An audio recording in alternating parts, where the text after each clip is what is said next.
Hello everybody, well, welcome back to my channel. I'm James, continuing on with our Balsa USA Stingray 120 build. So as you can see here, I'm back onto the wing.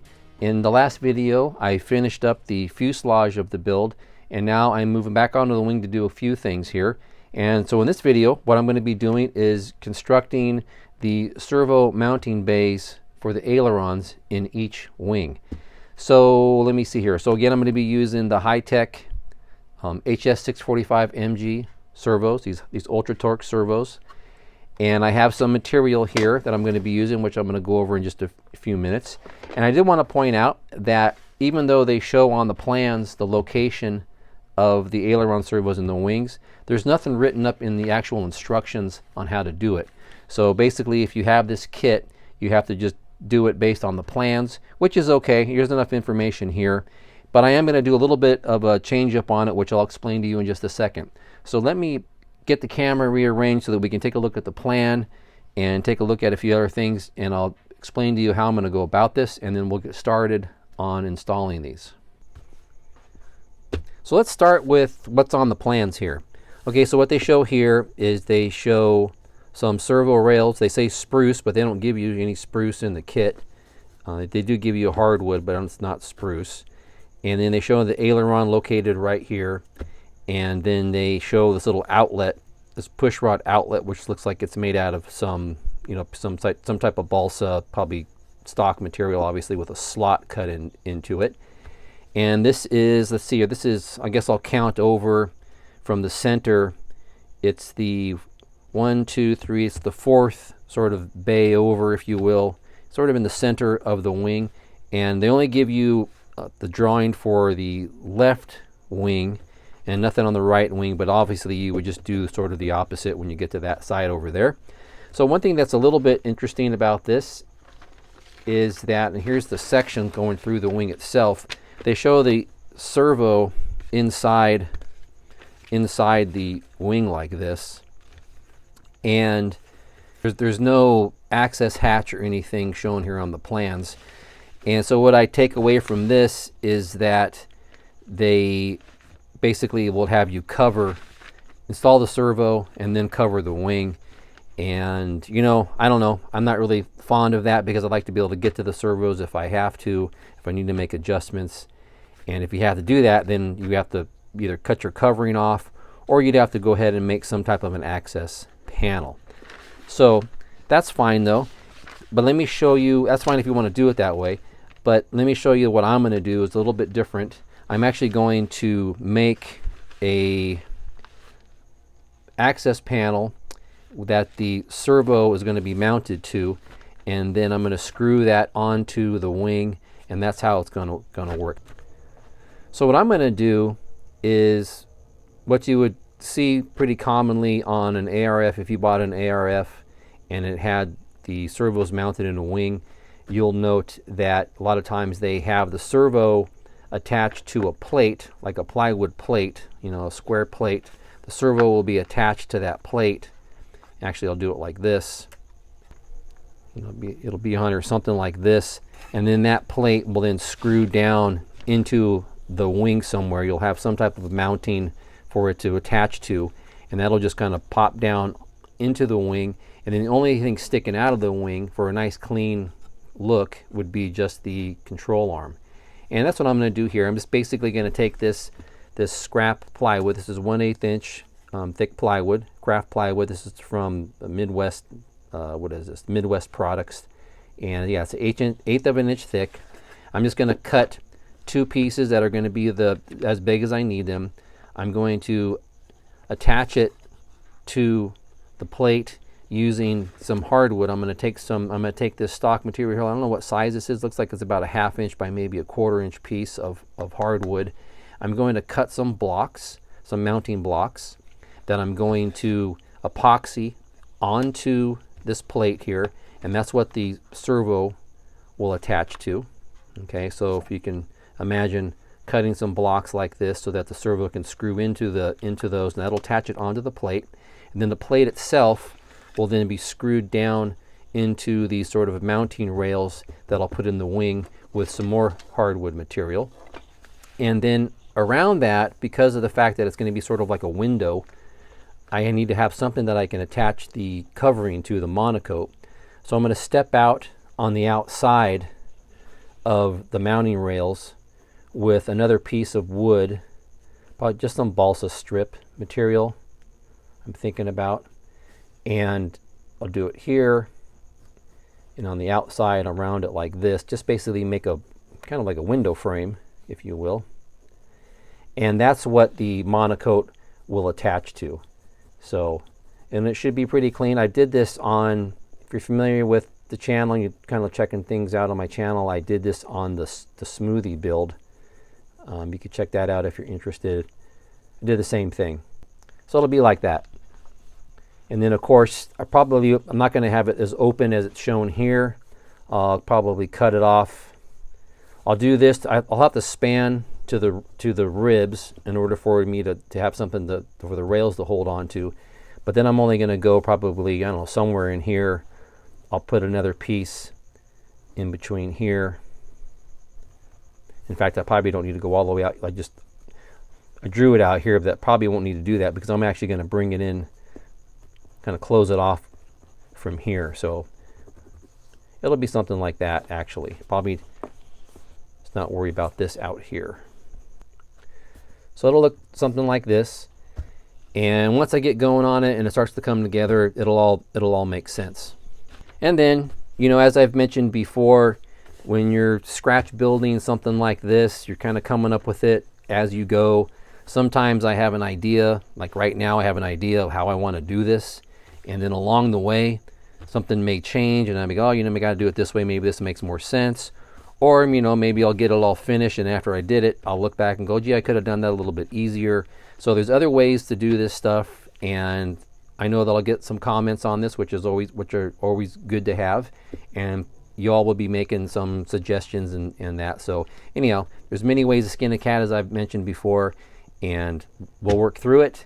And hopefully this will give you some ideas as well. If you've never done this, maybe it'll be helpful.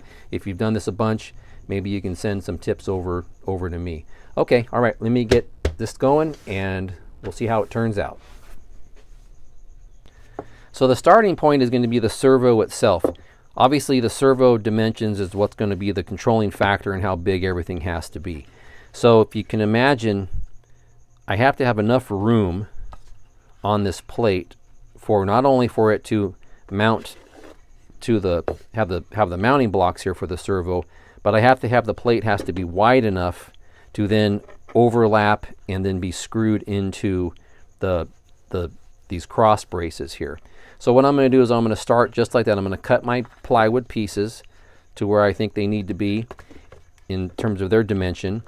I'm going to place the servo where it needs to be with the little blocks, the mounting blocks, and then I'm going to step out from there and decide how wide that it has to be beyond that in order for it to attach to these rails, and that will dictate or control the size of the plate itself. And then once the plate is finished and once it's ready to go, I'm just going to use 4 small wood screws to hold it down on there.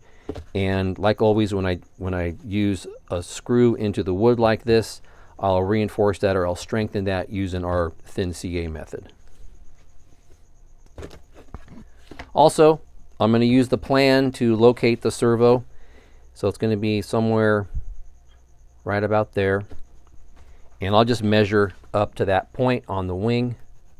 Doesn't have to be perfect, but this will be where my servo arm will be approximately. And I'll just measure up from the trailing edge and locate it that way. Or I can measure from this piece up here from this sheeting, you know, whatever. Just get it where it needs to be. And then just one more note, because I've done something like this before, is take the time to make sure that you're installing it on the right side of the wing. So this is going to be installed on the bottom half of, or on the underside of the wing, not on the top. So this plan is looking down on top of it. So obviously I'm going to be working on the bottom of the wing. and you got to make sure you don't make a mistake. I've done that before where I've done like hatches and things like that, and then I get finished with it and I realize I put it on the wrong side. So that's always fun. But anyhow, this is going to be on the bottom of the wing. And to help keep things oriented, what I like to do is I like to mark stuff. So I'm going to just take a piece of my tape and I'm just going to mark it in each of, I'm going to mark the underside of each wing in the bay that it has to be, so that I can just, you know, keep track of what side I'm working on and keep things oriented correctly.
Well, all right, so this is finished. You know, it was a fun step. It was a little bit involved, but I enjoyed doing that. Now, as I mentioned in the beginning of the video, you know, when I start out trying to do things in a particular step, you know, I have a plan in my head, kind of what I think will work, and then sometimes along the way, or basically probably a lot of times, if not always, I always change up something a little bit here and there just because maybe as I'm doing it, I find out a better way to do it and things make a little bit more sense as I'm doing it. So you may have noticed in the video, I changed a little bit of the wood from the beginning. I'm using a little bit different type of material, but overall it was the same. And, you know, a couple things to note. One of them is that I did move the servos down toward the trailing edge. I originally were going to put them up here. Then I was thinking about it while I was doing it. As why do I need them so far away? So I brought them down here, and then I also flipped them so that the servo arm was also toward the back. So these are now kind of back here. You know, they're about 4 inches away from the ailerons. I think it's a good location. A couple other things I'll point out is one of them is obviously I put my string in to I taped a temporary string in here, so when I get it covered, I can tie onto that to pull the aileron, you know, wires through. That's always helpful. And I just used some tape on the sides, make a big flat piece of tape so that it just can't come through the holes. And then what else? Okay, a couple other things is that maybe I can hopefully show you closer here. You know, on these plates here, you'll notice that I added a couple little strips of wood. Now the other way to do that would have been to make a little bit more sense would have been just to cut this piece of plywood so it kind of had this notch already sort of built into it. I didn't think it was going to be so long when I was doing it, but it turned out, as I was looking at it, it seemed like it was a pretty long slot, and I just wanted to cover that or just fill that in a bit just because, you know, I want the air to flow over the wing, and I want to reduce any sort of chances of air getting in there and sort of causing some pressure problems, and then, you know, you have an issue with maybe the, you know, I don't want any kind of wing flood or anything like that. So I just close it off with a little bit of balsa, and, you know, I may have to adjust it, so we'll see. Another thing to note is that the size of the plate itself, you know, it has to be a little bit smaller. You can't be real snug because what's going to happen is when you put the monocoat on here, the monocoat does take up some space. So you need to have, you know, I don't know, you don't need a 1/16 of an inch, maybe a 32nd of an inch or half a millimeter, somewhere like all the way around, something like that, so that you can get that monocoat, you know, it's going to fold over and you need the space for the monocoat. So I may have to sand these back a little bit more just to get that to work. And then, like always, you know, this is always a work in progress. Until this plane is up in the air and flying, this thing is a build in progress. So I'm going to be going back, I'm going to be checking these things, I'm going to be sanding and making sure everything is nice and smooth and everything's good on it. And what else can I blab on about? Oh yeah, as you saw here, I was just trying to locate a couple little holes here for the access for the aileron wires when it's ready. I just used a nickel. As you saw, I was going to use a washer, just draw a circle where I wanted. It looked like it was too big. Kind of moved it around a bit, so I just put 2 holes in here. Obviously the wires will now come through for that. And then let's flip it upside down and take a look at it. And then there's just the, see if I can get in here a little bit. And there's just the finish on the inside. You know, here's the, I will take the servos. The servos are going to come off. I'm going to take them off after I get off this video, get them out of the way, put them back in the box, keep them clean. But I just want to have them on here just to show the finished product. So I'll pop those off, and then of course we'll put them back at the end. And then one more quick note, you know, it's maybe obvious, but you know, when I have the wing flipped upside down and I'm working on it, I like to support it in the middle with the with a towel or something like this, because I don't want to be pushing down. You know, we got that dihedral in the wing, and the center of the wing is going to be lifted off the table. So I want to make sure that I have something underneath it, so I'm not, if I accidentally push down on it, you know, I don't want to damage the wing. So I have little bit of shock absorber there for that, a little padding for that. And I think that's going to be about it. So the next video in this build is I'm going to continue on with the wing.